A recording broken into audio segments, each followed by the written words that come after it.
Well, hello, everybody. It's good to be back on A World Awakening. I'm standing in for Andrea this evening, and I'm very happy to have back with me Laura Walker. Thank you for being here. Hi, everybody. How are you doing? Well, last week we were on the show and we talked about life after death. Yeah. And it was a 2-hour special, and we had a lot of very positive comments and feedback following on from that show.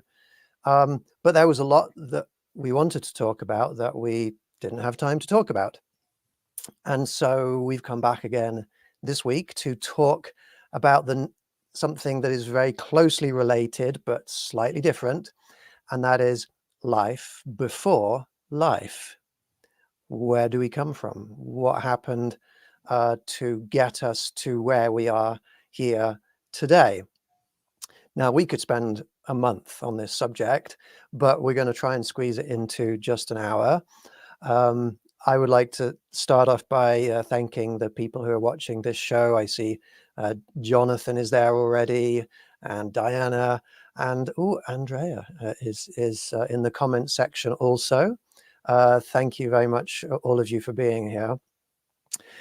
Now, Laura, before we get into life before life, you're part of my remote viewing team. You connect with my group of remote viewers a lot, and we astrally project to different beings that are out there in the universe. And this last week, on Tuesday, we remote viewed to some tall white beings that we have a friendship with outside of Las Vegas. I'm sorry, I'm being distracted because I've got the comments out, and Brendan's here. Thank I'm seeing you. that too. We've got, Hi, yeah, everybody's Brendan. here. All our friends are here. Jonathan. Thank you, everybody, for being here. We remote viewed to the tall whites, and we also, on Thursday, remote viewed the Galactic Council.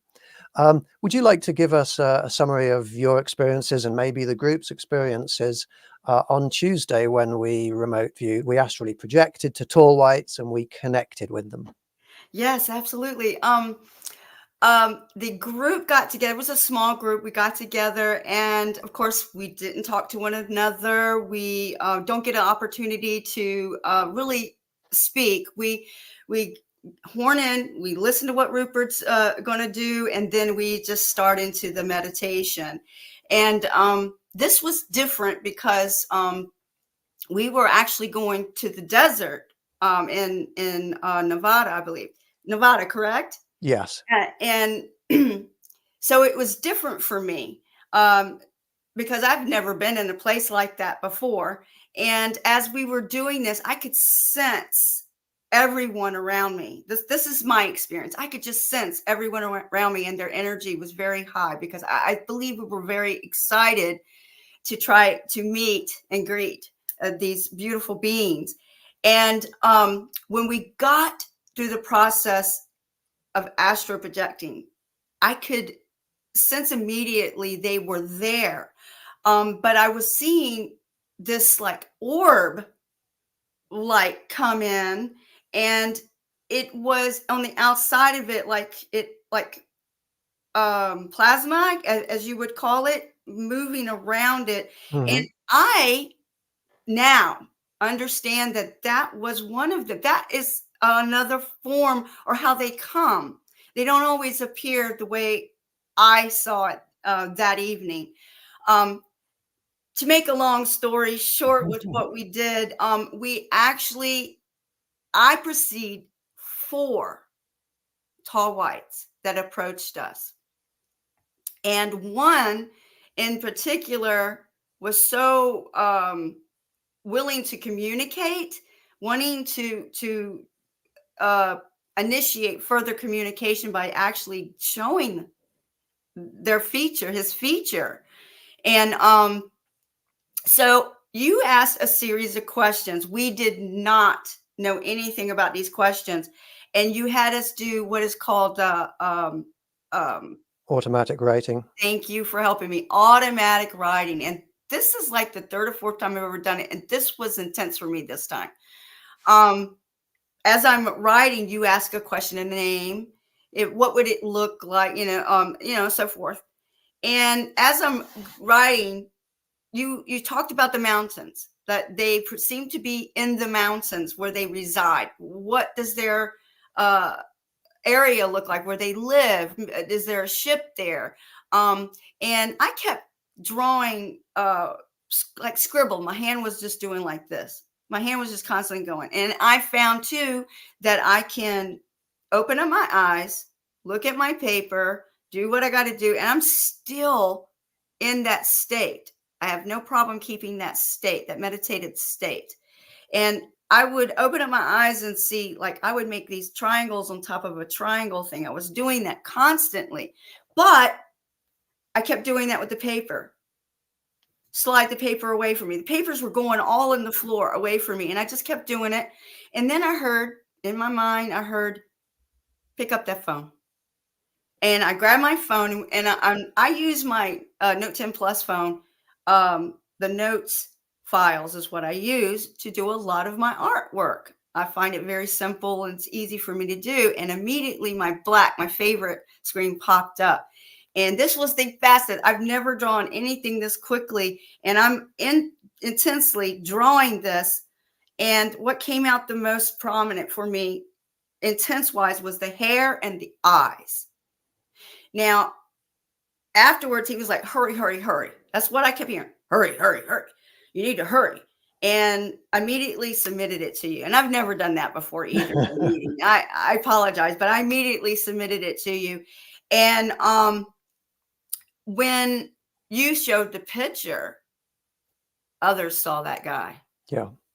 Others saw that guy. And his eyes look human. His hair is just as white.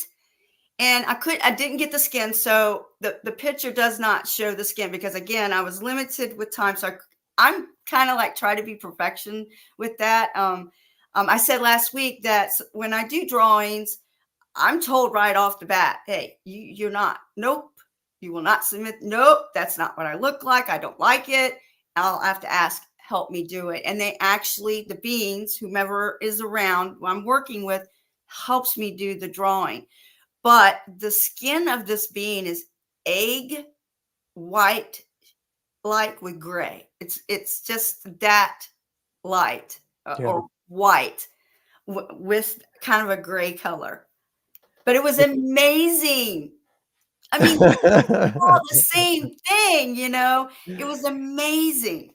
Yeah, I'm gonna jump on the back of what you said and maybe clarify one or two things to people.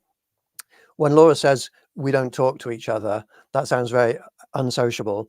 When we get into our Zoom meeting, it's very fun. It's very sociable. We always chat among the group and get to know what's going on in everybody's lives. It's a very sort of friendly group.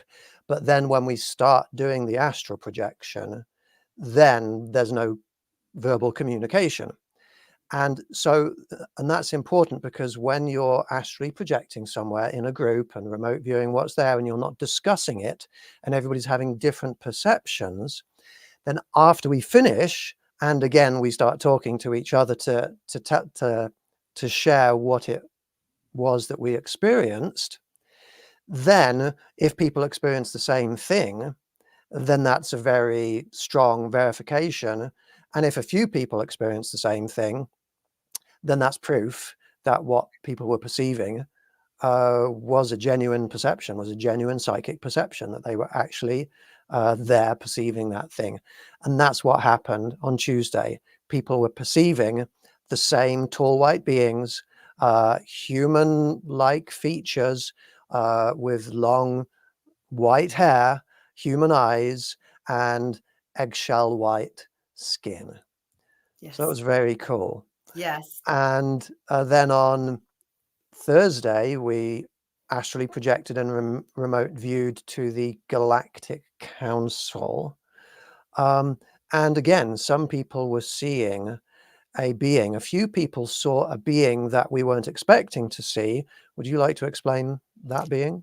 Yes. Oh my goodness. A dragon.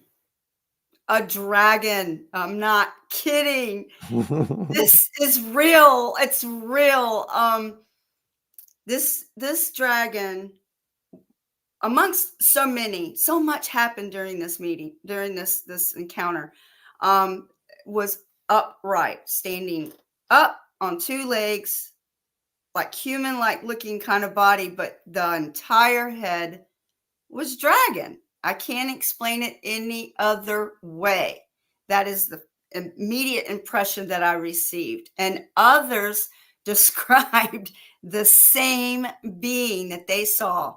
And I had asked a question, but nobody had made the statement of how were they positioned? What were they doing? So that's when I was curious, and I asked, I said, how did they look to you? Were they on all fours? Was it standing up? And they all concluded standing upright. It was amazing just to see this. It blows me away. It's wrapping my head around it. I quit trying to do that. I just let it happen. Just relax. That's exactly how I have to do it. And we are slowly building up a stronger and stronger picture of who the Galactic Council are, their environment, and we have a seat on their council. We go there and we communicate with them, and we're starting to work with them. And we haven't got very far with that yet, but that's what we're doing. I had some shared perceptions with you in both of the experiences that in both of the meetings that we had this last week. On Tuesday, you've already described you were drawing triangle after triangle after triangle on top of each other. And at the end of the session, I held up my piece of paper, and that's what I had. Yes. And then when we were in the Galactic Council's inner chamber, and I was sitting at the table, I could see, and I kept being distracted by, orbs floating around above the table. Spiritual-like orbs floating above the table, and I'd not seen that before, so I invited people to take a look at the table, on the table, above the table, around the table, to see what people were seeing. And you saw an orb above the table. Sure did. So, I'm sorry. Go ahead.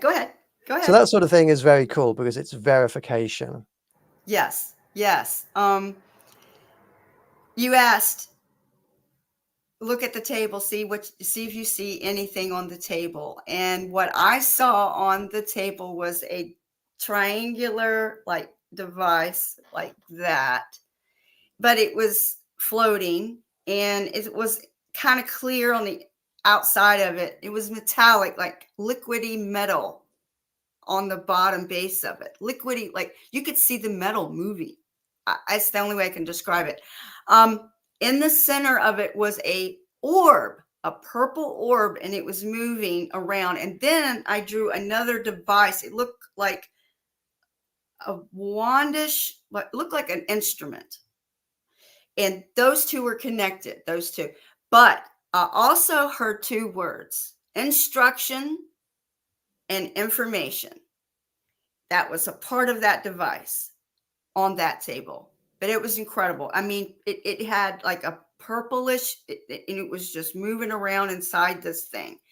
And then when you said, I saw orbs, I was like, what? Oh, wow. What a connection. It's awesome. Yes. I get excited. I can't help myself. I am a child in a candy shop, you know. They're fun, these meetings. Yes. If anybody wants to join any of our meetings, then where do people have to go, Laura? Oh, you've got to go to Galactic Wisdom. Join the meetings there. There's galacticwisdom.com. Is that how you pronounce it? Is it? It's patreon.com. Oh, Patreon. I'm sorry. Galactic Wisdom. On Patreon group. You will not be disappointed. You will be very well educated, and you will have fun. You will. Trust me. Thank you, Laura. Now, today, I would like to look at the subject of life before life. And I've got a bit of a lecture here. Awesome. So I'm going to do a lot of talking. And got your shaker? I've got my shaker, but it's I got mine. this is what we do when people go on talk for too long. We shake at them to give them a subtle clue that maybe they should wrap it up pretty quickly. If I'm talking for too long, Laura, you go ahead and shake at me, okay? So first of all, let me say that I'm coming at the subject of life before life from the perspective of a space scientist. I am a space scientist. I'm also a paranormal researcher.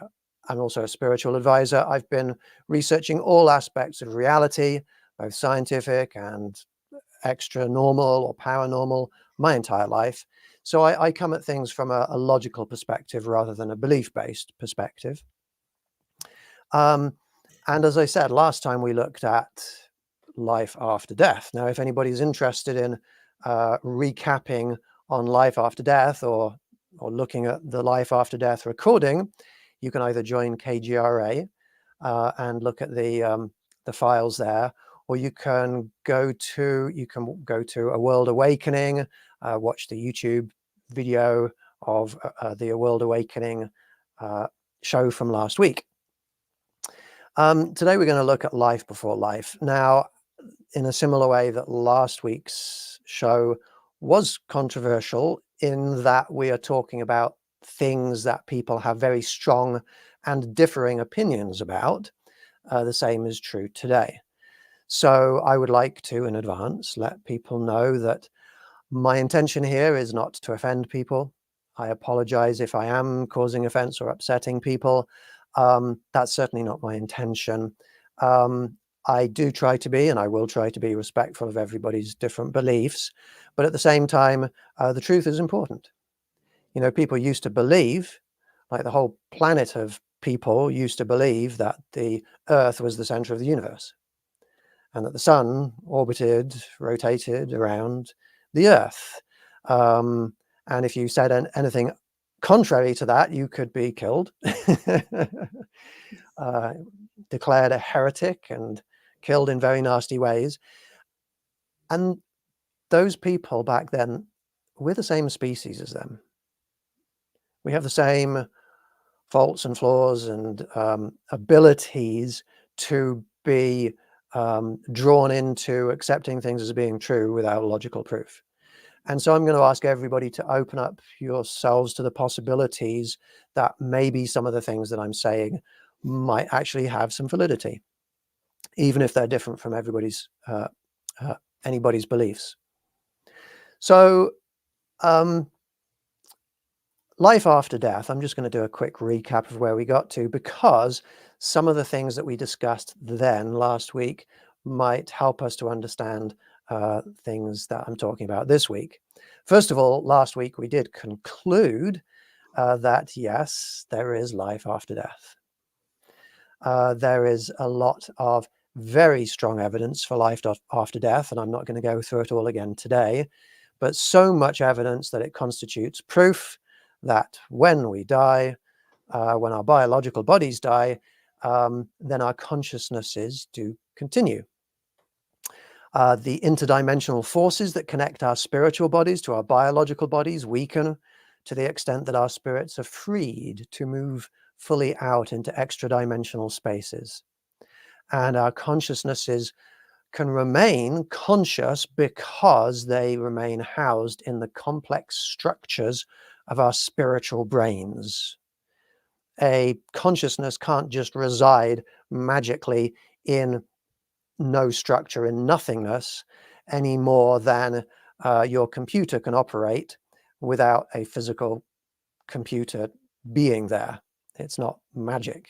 We need the hard drive and the computer chips and the wires to take everything around.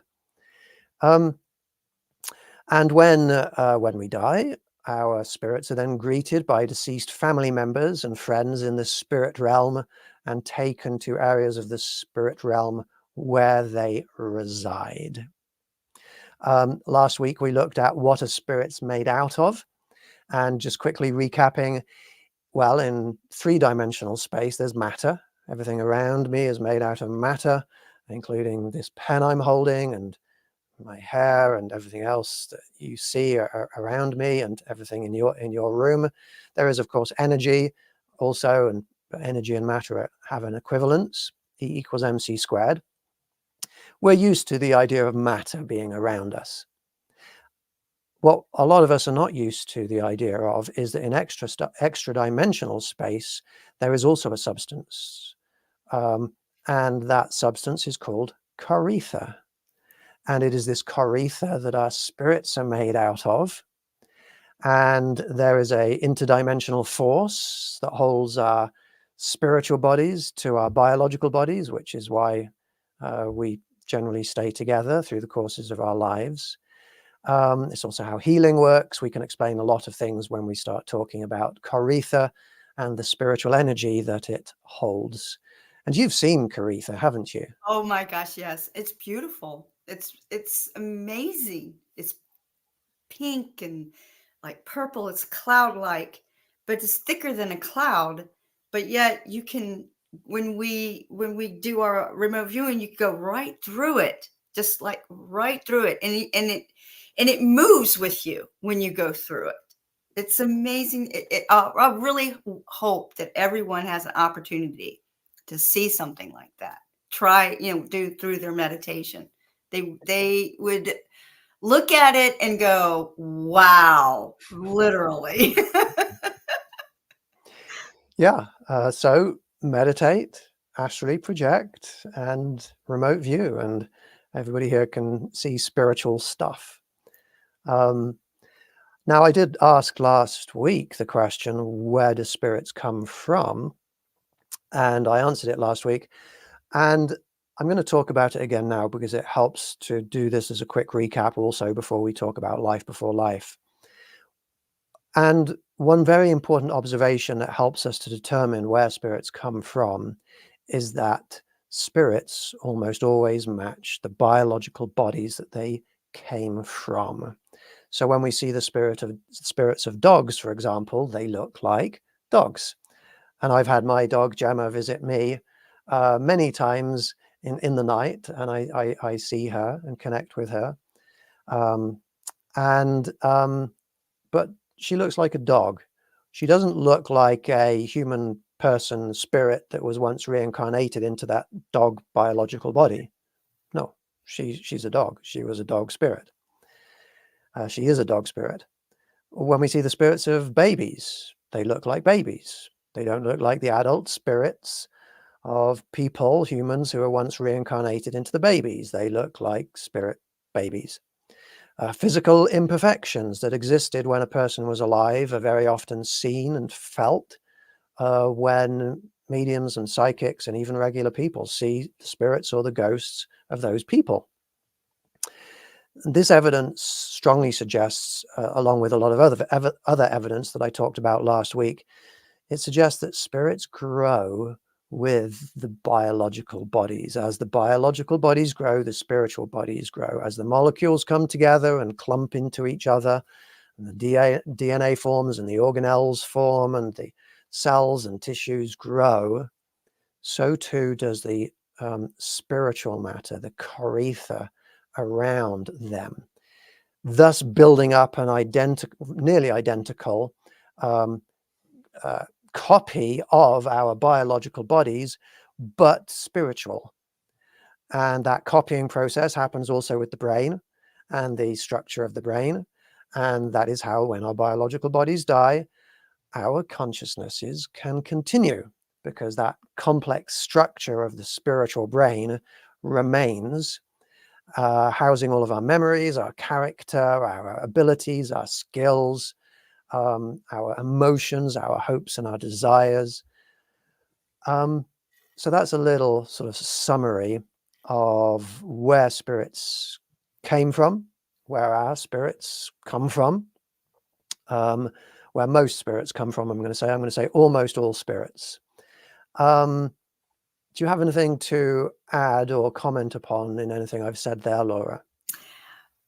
Actually, more that you've talked about where we come from, I have to say the way you explain it in the layman's terms helps me better understand If you were using much larger scientific terminology, I would be like totally lost. So I just want to say thank you, because I'm positive that the audience too are understanding better where you're coming from, and this is important. Thank you. Thank you. I appreciate that positive feedback. So basically, what we can learn from the evidence that I've so far outlined is that our spirits grow with our biological bodies, that the spirits of naturally occurring humans, animals, and aliens, all life throughout the universe, didn't exist before their biological bodies developed. Now, I know I'm starting to move into territory in which some people's beliefs are going to be inconsistent with that. And again, I apologize if I'm offending people. Let's all, even though we have different beliefs, though, I think it's important to be able to live in peace with each other and be respectful of each other. I think the conclusions I've just made are reasonable conclusions that fit all of the evidence. I would go maybe a little bit further and say that they're logical conclusions based on all of the evidence that has been available to me. Now, this evidence-based conclusion doesn't rule out the possibility that some spirits were created somehow in other ways. It doesn't rule out that possibility. I've just never encountered any evidence to suggest that that might be true. But I'm always open to receiving evidence, not beliefs. You can believe anything, and there's no way of proving any beliefs because they're faith-based. But if anybody has any evidence to suggest that spirits can be created in other ways, then I would be very open to that. Now, of course, there are many belief systems in which all of the spirits in the universe, or sometimes with some people's beliefs, just human spirits, were all created in other ways than I've just described. But as I said, I haven't encountered any evidence for that being true. These evidence-based conclusions that I'm making, they also don't rule out the possibility, they don't rule it out, that a small proportion of spirits are somehow recycled into new biological bodies. And that is now something we're going to look at. Because I'm not here today to tell people reincarnation isn't true, because most people that have studied the subject of reincarnation know that, well, something is happening. Something is happening. But let's look specifically at what is it that's happening and what specifically can we conclude from it. There's a huge amount of evidence for what people interpret as being reincarnation. What is the evidence for reincarnation? A small proportion of humans on this planet, and I'm going to say a small proportion because most people don't have memories of past lives. A small proportion of humans on this planet have what seems like them to be a small number of, I'm going to describe as lifelong memories. These are memories that they've had their whole lives. They didn't just suddenly remember them yesterday. Of people, memories of people who used to be alive but are now dead. Now, I've watched enough documentaries on this subject to have been convinced that some of these memories are real memories of real people who were alive but then passed away. I would say there is proof that some of these memories that some people have, including very probably people who are watching this show, there is proof that some people have memories of past events within other, I'm going to say other lives. I don't want to make that deduction of past lives, even though they might be in the past. There's also a number of people who go to regressional hypnotherapists, and they start tuning into, often, what seems to be, to them, to be a small number of, I'm going to describe them as newly acquired memories of people who used to be alive but are now dead. These are memories that they didn't have through their childhood and young adulthood maybe, then they go to a regressional hypnotherapist, very often looking for possible past lives, and that is what they find very often. That's the evidence. The question is, how do we interpret that evidence in a honest way? Laura, have you ever had any perceptions of memories or emotions that you think are the memories or emotions of other people? No, but I'm drawn to Scotland and Ireland a lot. I mean, every time I watch a movie that has anything to do with Scotland, I just am so drawn, or even Ireland. But any memory, no, I don't. Mm-mm. There's a test to be able to determine whether or not it's likely that you were reincarnated from Scotland or Ireland, and that is how good is your Scottish or Irish accent. Well, let me see. My Scottish accent's not as my Irish accent, but I can tell you that my Irish accent is very good. Okay, I'm gonna let people judge that in the comment section.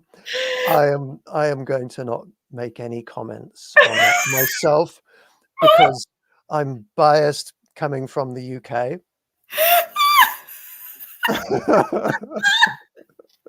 I love it. Oh my goodness. And I'm going red for some reason. I do that for no apparent reason sometimes. Oh my goodness. Okay, well, thank you. Thank you. Now, I'm going to deduce, Laura, that you are not reincarnated from those countries. I hope you're not offended. I am not. I'm not. Okay. Not that I know that to be true. So how do we interpret this evidence? Well, I'm going to start by asking another question. How many people have been reincarnated?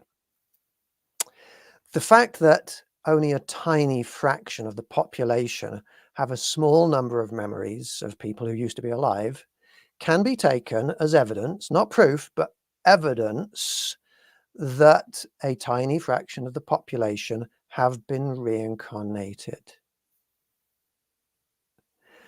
Sorry, I'm being distracted by the comments again here. I know that Andrea has a strong tie with Scotland. I can't recall if she feels like she is from Scotland, but I know she has a strong tie there. And other people are here chipping in with their comments. Candice, thank you very much for being here. Brady, thank you very much for being here. Diana. So only a tiny fraction of the population have a small number of memories, a small number of memories. This seems to indicate, if we're honest with ourselves, that a small proportion of the population may have been reincarnated. However, the fact that most of the population do not have any memories of previous lives can be taken as evidence that most of the population has not been reincarnated. Now, you can have beliefs that are contradicting that, but that's what the evidence clearly suggests. I don't remember ever going to Australia. The reason that I don't remember ever going to Australia is that I've never been to Australia. I have been to Scotland. I remember going to Scotland. But if people don't remember having any previous lives, the most rational and honest explanation, interpretation, is that they don't have any. They didn't have any previous lives. And as I said, we can make up stories and theories and beliefs to explain how and why people forget their past lives, but these stories, theories, and beliefs are not evidence-based. It's a theory that is there that can support another theory. It's a belief that can support another belief, but it's not based in evidence. I'm just going where the evidence is taking me, and some of my interpretation, some of the evidence, and some of the conclusions I'm going to draw might end up being interesting for people as possible alternatives to reincarnation. So how is it possible that some people on this planet have actual memories of people who used to be alive? Well, I can see several different real possibilities. I can see several different real probabilities that fit into my evidence-based knowledge of the paranormal. Here's one: astral projection. Our spirits or consciousnesses can travel to other times and places. We can travel back in time to when other human beings were alive. And we can connect with those people, those consciousnesses, and we can remote view, which is something that human beings have the ability to do through meditation, sometimes without meditation, but mostly through meditation. We can astrally project back to the past, to other people, other times, other places, other people. We can see things, we can hear things, we can feel temperatures, we can feel textures. We can tune into the thoughts, emotions, knowledge, and memories of others. Laura, would you say it's been proved to you that astral projection and remote viewing are real phenomena? It is absolutely real for me. We astral projected one time. You had a photograph.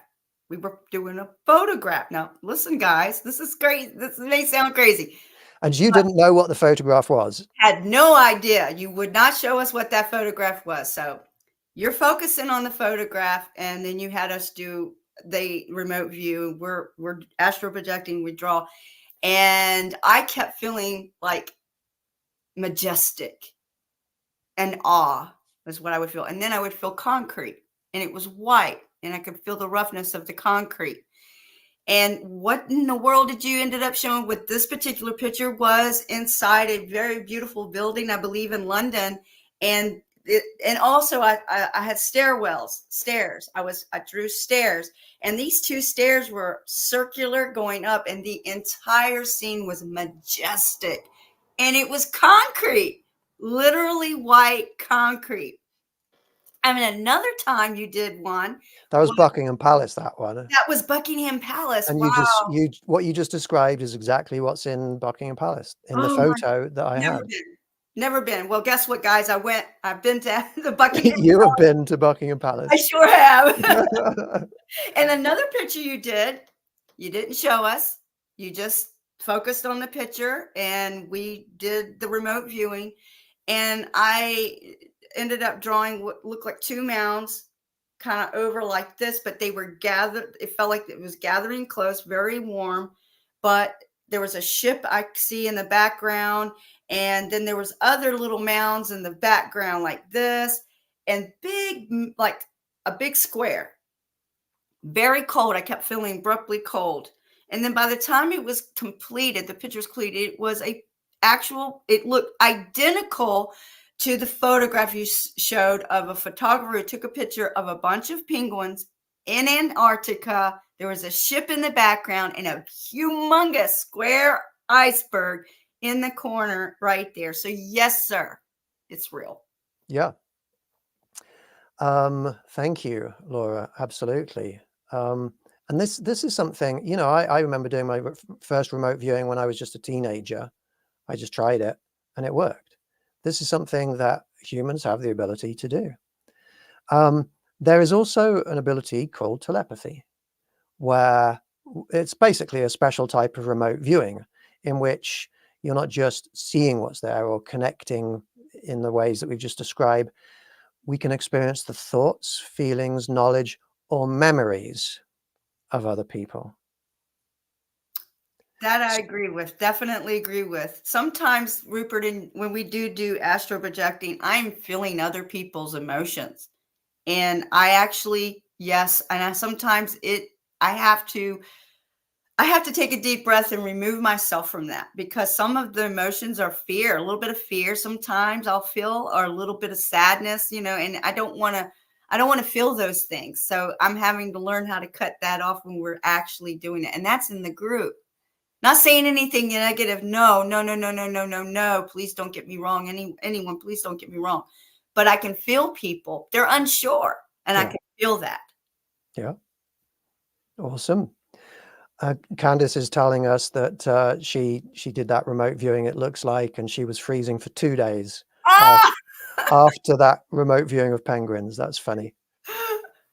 So imagine this situation: babies, children, or adults unintentionally, when they're asleep, astrally projecting and finding themselves in places in the past where there are people, and accessing the memories, the emotions, the lives of those people. This is a realistic, a reasonable, possible alternative to the notion of straight reincarnation. Why people have other lives memories. People can also acquire the memories of people by being hypnotized. Being hypnotized is extremely similar to meditating. It's a deep meditation. And then when in the hypnotherapy, regressional hypnotherapy session, the hypnotherapist says, now go back in time to before you were born. This is a guided remote viewing. This is a guided astral projection and remote viewing. And it's not surprising that people find themselves picking up on the memories of people who used to be alive. Again, another reasonable explanation for how people can acquire these newly acquired other life memories. Rupert, have you been hypnotized? Have you ever experienced that?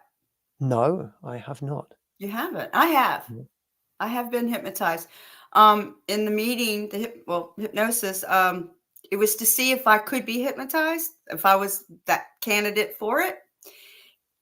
I held my hand up this high for 20 minutes. For 20 minutes. And I have it recorded.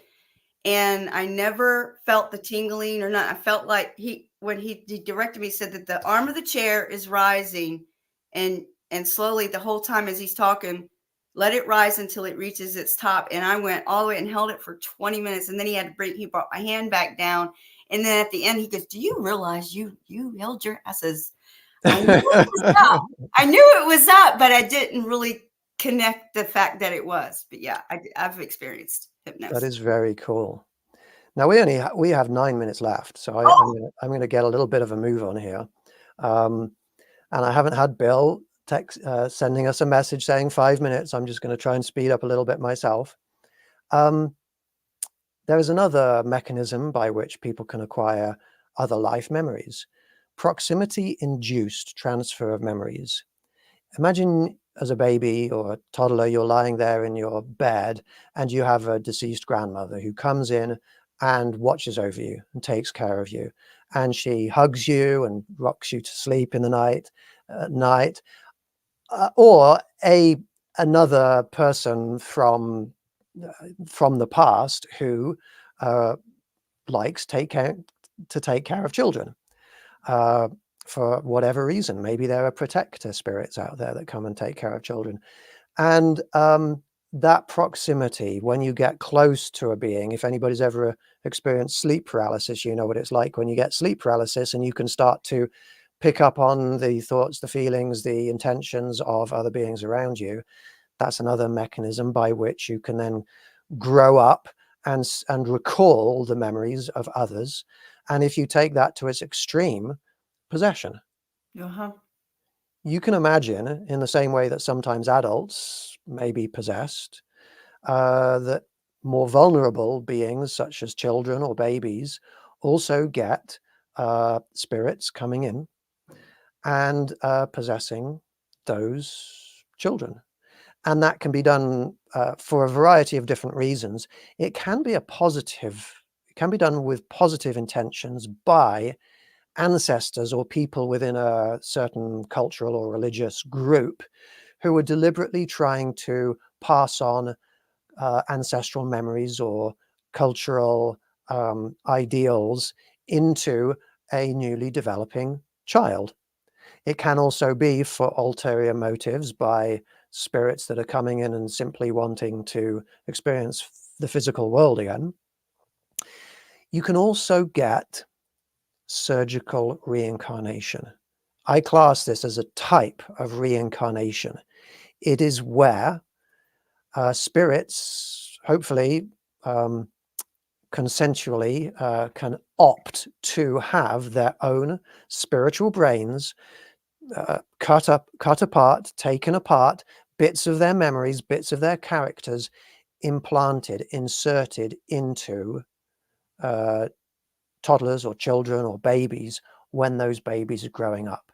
And in that way, it becomes a reincarnation of a small part of that spirit, such that biological matter may even grow around those spiritual memories or characteristics and form biological neurological memories of those past or other lives.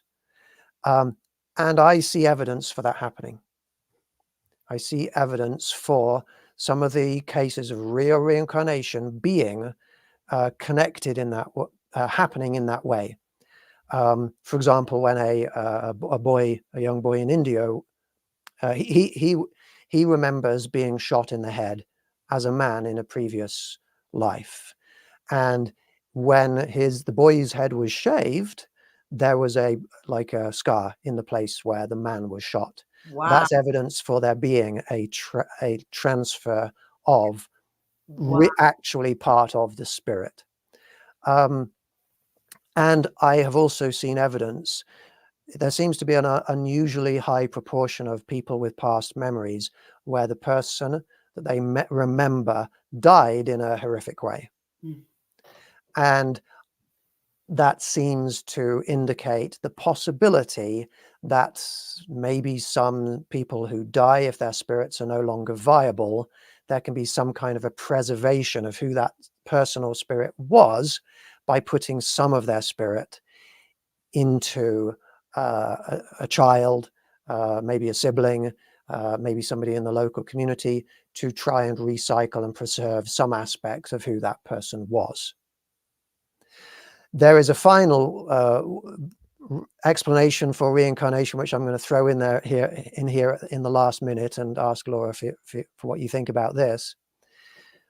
We also have evidence that some biological bodies can be engineered. Some biological bodies can be technologically engineered by alien beings to act as host bodies for existing spirits. And they are doing that certainly for themselves in some cases.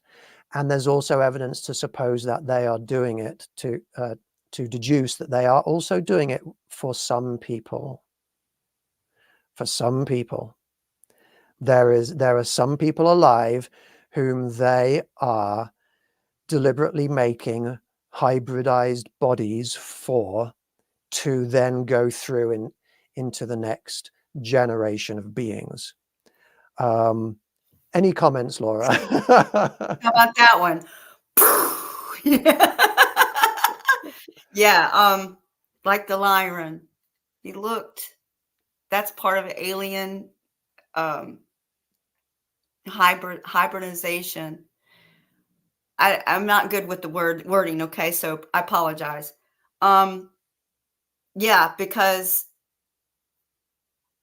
this you take a bit of lion, a bit of human, and put it together. You mix them together, the DNA, you mix the DNA together, and you get these Lyrans. And how many people was it that saw Lyrans in our last meeting? Gosh, it was 4 or 5, wasn't it? It was significant. Yeah, it was. And they were standing in the same place, right? Exact same place. Yes. And the tall white, for example, looks human. It's not human. Not human, and you feel that. You know that. You feel it, and you know that. But looks human. Put white hair on me right now. Make me into more male figure. Absolutely, Laura. If we had more time, I would let you finish. I apologize, people, if that seems rude, but we No. kind of have a running joke that I'm allowed to do that. So I want to read out some words of advice that I've got that I put together as a deduction, how do we bring this conversation to a close? Words of advice. This, for most people, is your first and your only lifetime as a biological human. Make the most of it. Don't wait to learn. Learn now. Take good care of your biological body by eating healthily.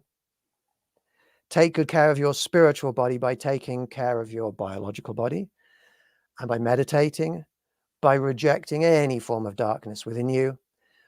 If you can be a better person, then be a better person now. Don't wait. Don't wait until your next reincarnation, because that's probably not going to happen. Establish loving relationships with all sentient life forms now. Now, I do know that we continue to live after we die. Our consciousnesses do continue. There is life after death. So it's not the end of everything. But there are experiences that you can have in the physical world that you're not going to have again. Very probably. Exceptional advice. Beautiful advice.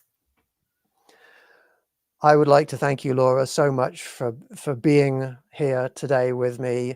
Your experiences, your humor, and your ability to talk when I run out of things to say is very much appreciated. Oh, you're so welcome. Andrea, thank you. And I send my love to you, your family, your dear sweet mother, my prayers and healing energy. And thank you, Rupert. I greatly appreciate the opportunities, and it's so educational, and I will continue to be there as much as I can. I appreciate everything. Thank you very much, Laura. And if anybody wants to join us next week for our Tuesday astral projection to non-human entities, or to our Thursday projection to the Galactic Council, please consider joining our Patreon group, Galactic Wisdom. Thank you so much, everybody, for being here and for watching. Peace, love, and happiness to you all. Take care, everybody. Goodbye for now.